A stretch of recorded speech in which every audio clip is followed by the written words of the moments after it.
there, everybody. Welcome again to the Tradescast, podcast dedicated to everything in the world of entertainment for your enjoyment. I'm Jeff Bob. And I'm Tom Moss, and this is the Tradescast for the week of May 18th. We got to go right to net neutrality. I always feel like sometimes we live a little bit in a bubble because you and I and people who listen to the podcast are pretty aware of everything that's going on in the internet world, what's going on in business, entertainment business, and of course we try to help increase that. Right now, the FCC appears to be doing the exact opposite of what they say they're doing, and the exact opposite of what President Obama promised, which was that no big companies would get to negotiate for a faster lane on the internet to your house. And it looks like they are heading down a path where that's not the case. So my two questions to you are, for starters, one, do you think mainstream public is as aware of this as, say, you and I and people listening to the podcast are? And two, is it really, really going to happen? Okay, so maybe we need to sort of define our terms. We've talked about this a few times. Jeff, you and I had talked last time we talked about net neutrality.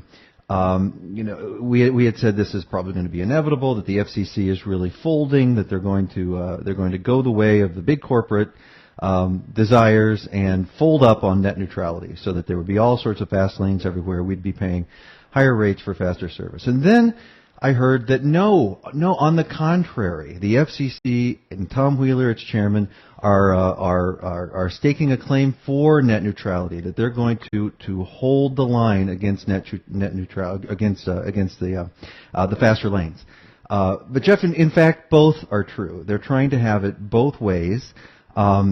So technically, if we're thinking about net neutrality as the internet service providers providing faster lanes to you and me, that we want to pay $200 a month for service as opposed to somebody that wants to pay $15 a month, we would get that increased value in the faster internet. But at the same time, they're saying we're not going to do that, but we are going to allow content providers, think Netflix, think Amazon, access to faster lanes on the other side of the tube. So I really think this is really trying to split the difference in a really sort of disingenuous way.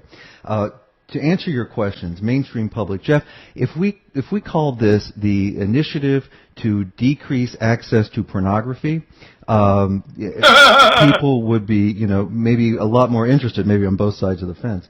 But as it is, people don't really understand what we're talking about. It just seems a little arcane. And is it really going to happen? I mean, I think where there's money involved, it's really easy to be cynical and think it's going to happen.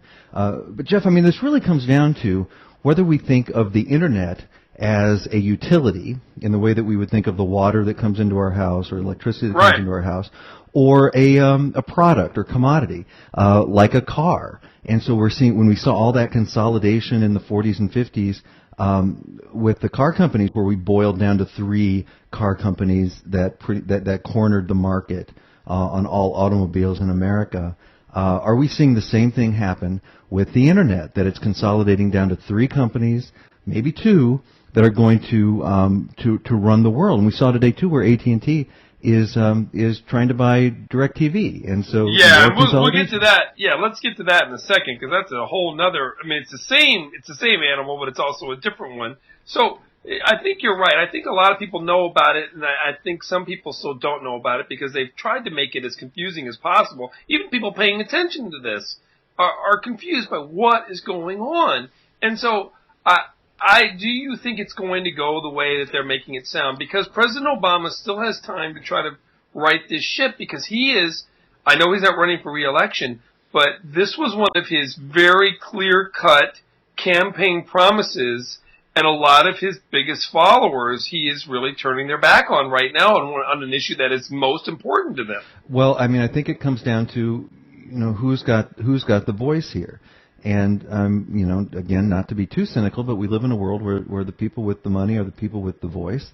And so, and it's a really tough to explain. I was being glib about the, access to pornography, but you've got to find some way if you want to make this an issue, to make more than the nerds like me, and I won't speak for you, care about this issue in a way that makes sense to them. And I think it's really, really tough to explain. I mean, look, it's taken us weeks to try to get arms around this. I'm sure people out there still don't quite understand it, and I'm not sure I understand it, to be honest with you. And do you think it's going to make a direct, quick impact on your Netflix fees or your whatever your streaming service fees are? Oh, sure. I mean, it absolutely. Okay, so let's just play this out. That the regulations go through as planned, so that the content providers will be able to pay the internet providers for faster access, but we won't be able to pay for faster access. That means we will get Netflix at a securely fast clip. We won't necessarily get everything else at the same clip. I think we've already seen Netflix is raising their prices $2 a month soon, with the promise that they won't do it again for 2 years, which sounds about right. I don't see how we won't see that cost passed on. I mean, that's the way it works. I mean, the real concern though is, and why people are concerned about this and should be concerned about it, is because it affects entrepreneurship. So. Yes, we want to get, as consumers, we want to get Netflix fast. We want to get Amazon as fast as we can, and, half a dozen other of our main content providers. But we don't know who's out there in Silicon Valley of the thousands of startups that are working. We don't know which one is going to be the one that we need access to 10 years from now. We'll know, because it'll be the one that either Google or Netflix or somebody buys. That's exactly right. But it won't be the next Google or Netflix. No. Because they're well. You start to sound like a communist if you go down. But I mean that's really what we're trying. I mean, we're really it does sound a little socialist, that we're trying to protect access to these highways. Yeah, but it doesn't feel that way if you call it a utility. It doesn't feel like that, and that's the whole point. And that if you treat it like a utility, it's a different animal. But I guess that ship sailed. Is that ship sailed? Maybe. I mean, and it may yet the next act may play out at the local level, so that municipalities can build their own structures, and that might be where this takes us. But usually there's a way for the small guy to get through somehow. They're just making it harder and harder with each passing generation. But I'm wondering what will happen next. And speaking of what happens next, this AT&T DirecTV deal, which I think eventually will be an AT&T DirecTV Dish deal. I think Dish is in trouble, and they were talking about merging a long time ago with DirecTV. I just feel like, don't you just think now that I'm way concerned now that simply internet prices are close to just skyrocketing. Well, they're already completely out of sight and beyond any sort of basis in reality.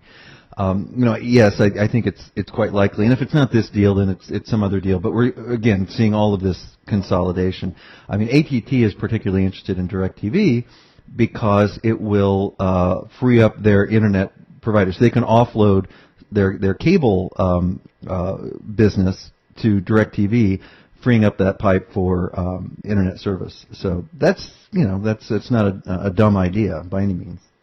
My joke keeps being that watch 5 years from now that the number of DVDs in the mail for Netflix or some other service goes back up tremendously because people get so sick of paying streaming fees that they'd rather just I can just see Amazon or someone saying, hey, we'll just give you the DVD in 4 hours. Like a drone's going to come to your house in 4 hours. Maybe, and you no longer have to stream anything. And everyone will just stop streaming. Yeah, it could it could be, or it could be Redbox. It could be or it could be that entrepreneur out there that's coming up with the next idea that has nothing to do with the internet. So maybe there's because it would be funny if at some point they said, how you thought the internet was the end all? Well, here you go. We just decided that we're not doing it that way anymore. But right now, the near future, it doesn't seem that way. And I'm waiting for Obama to give a real statement on this, not just a second-hand through my spokesperson milquetoast statement. But I think that he's going to try to avoid this for a little bit. But at some point, he's going to get in front of a podium, and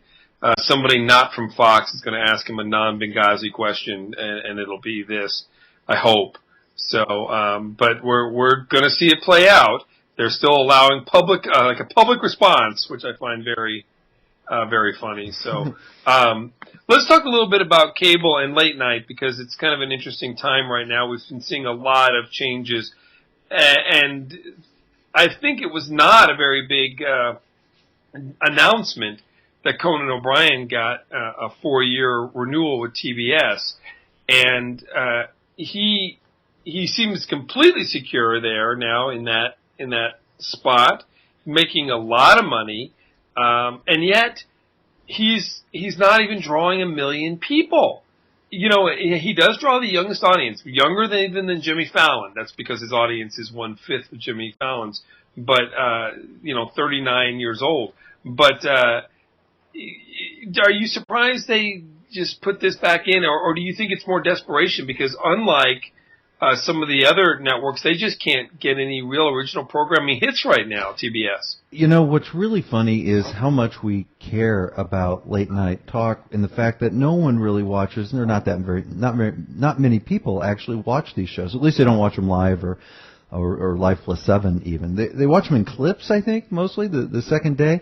But I was reading something in one of the papers too about why that is. Jeff, I mean, this is maybe the last bastion on television where it's a horse race. And it's a horse race because all of these shows look pretty much the same. And so, yes, you've got a lot of middle-aged white men all over the place, many of them named Jimmy, on these shows that are competing or nearly competing.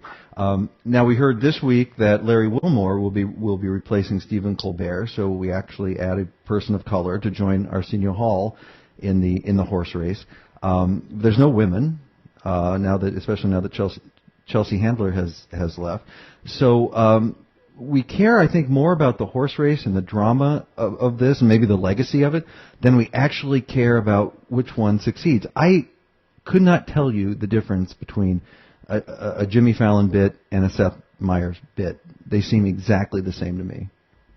Right. You can now finally tell the difference between the Jimmy Fallon bit and, let's say, David Letterman, or what Jay Leno was doing. But yes, I completely agree with you. I think part of the reason we, quote, care so much about this is that the media spends a lot of time on this, and part of the reason they do is that the networks make more money off these shows than they do off any of the other shows that they have. So that's why they spend so much money advertising them, and that's why they spend so much money on the hosts, and that's why they promote them so much. But all of that pushing and promoting still doesn't generate a number more than 4.5 million, which is, a kind of Jimmy Fallon's numbers, but I think his numbers will dip to less than 4 million in another few months. So we're talking about a few million people, a number that just doesn't rival Johnny Carson at all, and a number that doesn't mean anything on primetime. It means you got canceled. So yeah, but they still keep coming, and it seems to me to be a dying gasp. I'll be really interested to see what Larry Wilmore does, and I'll be really interested to see what Stephen Colbert does, because I think there's still hope in this genre that could be turned around. But it's not going to be turned around by anybody we've seen out there so far. And I'm sorry, it's certainly not going to be turned around by Conan O'Brien.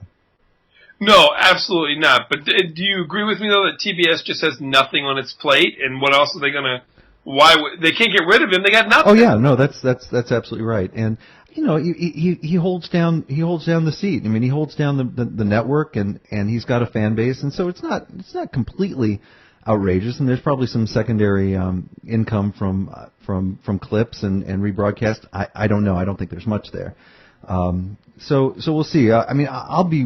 I'm really curious to see where we're going to be in 5 years with late night. And what do you think? Is it going to have a renaissance, or are we going to be, remembering when 5 years from now? No, because the audience is going to remain 45 years old and older.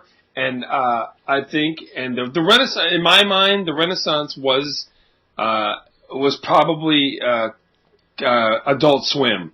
That's, to me, that's the Renaissance. We kind of had it where it was like, we're going to change the style of programming. We're going to show shorter shows. We're going to show very oddball animation and very weird live action stuff.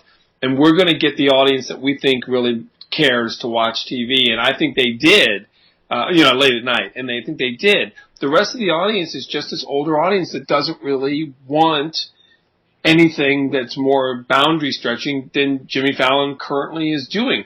Or The Daily Show. I mean, that's its own group, but that group is never going to get more than 1 million viewers. I love Larry Wilmore, and I like that they're going to have somebody who's not playing a character. I was never a big Colbert fan because I don't like the character idea of it. I like having someone who's just going to be the guy, and I'm hoping that's what he's going to do. And I'm excited to see Colbert not be the Colbert character. I'm hoping he'll just be fun and imaginative. But I don't see this changing very much. I don't know what the format could be to change it more than Jimmy Fallon currently is, which is to try to create buzz clips that people watch throughout the week. Well, here's something interesting we haven't really considered. I mean, we talk all the time about how distributed the model is, so we've got the same number of viewers perhaps, but they're distributed all over the place. So, I mean, back in the day, there was only Johnny Carson. Now you've got 7 people competing for the same. Remember when he was 90 minutes of The Tonight Show too? So you've literally got maybe 10 people that are competing for that same day part across the spectrum. Maybe there's the same number of viewers, but they're just in their niche. Right. I think that might be the case if you really spread it out among all those people plus some other programming that comes on later. And I think you do have the same number of people, parked in front of something. And I just think that they've already found what they wanted to find, and I don't see something new coming out there. I could be wrong, but I don't know what that thing would be.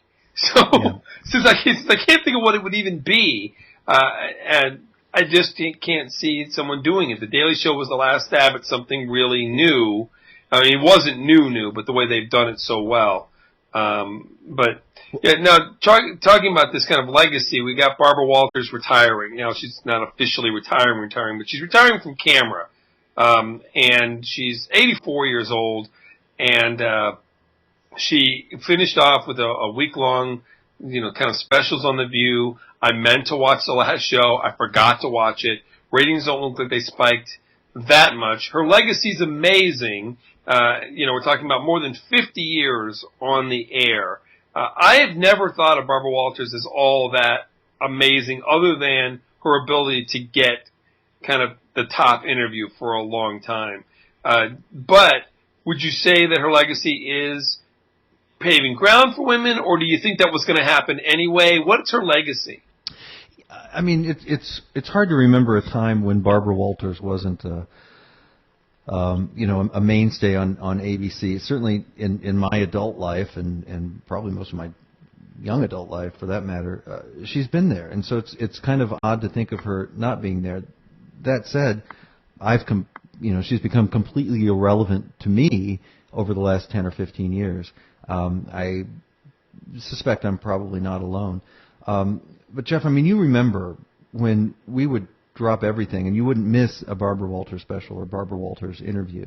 And so, there was an article in the Times about how she used to have the big get, right? There is no big get anymore, is there? Not really. There always is one.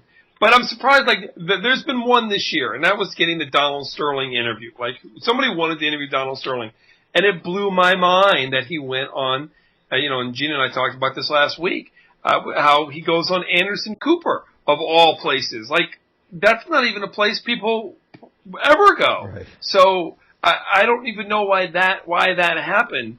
But it used to be Oprah kind of took over for Barbara Walters of getting some of these major interviews. And she's gotten a couple in the last couple of years, but they don't draw like the Monica Lewinsky 50 million people watching one interview. And I don't know if we'll ever have that kind of interview again unless something really crazy happens. Well, we're able to get what we need from that big get interview in a million other places before it has time to get to ABC or get to Anderson Cooper. And so by that time, we've already got the information. We've already got the salacious details. Who cares? And so there's not that impulse anymore to see the people actually telling their story. In fact, we're probably so jaded by the spin that we see at that point that it's not even worth the trouble. Right. Well, I guess maybe her biggest legacy, oddly enough, will be won programming post Oscar, which is kind of interesting, or pre-Oscar, depending on where you live, with the interviews, and but also The View itself, because when The View came out, there were certainly daytime talk shows, but I think she helped format a style that is now on every network, it's everywhere, that wasn't that popular when she started it, 15 or so years ago. I think that's the one. Well, it could be. I mean, her style is probably directly traced back to 60 Minutes, although she was never on 60 Minutes, a different network. But I mean, it's that sort of long form interview and a well edited interview. Right. But I'm saying what I think though people will mostly remember her for is some kind of crazy gab fest with a bunch of nut jobs. Well, yeah. Which may not be fair for her, because she certainly had to break ground doing stuff when she was the only woman in the room. But The View has been so long lasting and gets a lot of attention. But I mostly find it embarrassing, the show. I really do. So well, maybe it's not for us. She goes back, and we talk about late night TV. She was one of the first celebrities parodied on Saturday Night Live, and she's survived. So I got to give her a lot of credit. Absolutely, and she still looks really amazing, and I hope that she's around a long time and pops up from time to time. Johnny Carson retired and basically disappeared from the spotlight for the rest of his life, and she may mostly disappear. We'll have to see, but it's a weird time for TV right now because the shows have all been canceled that were going to get canceled. There were a few surprises, not too many major ones.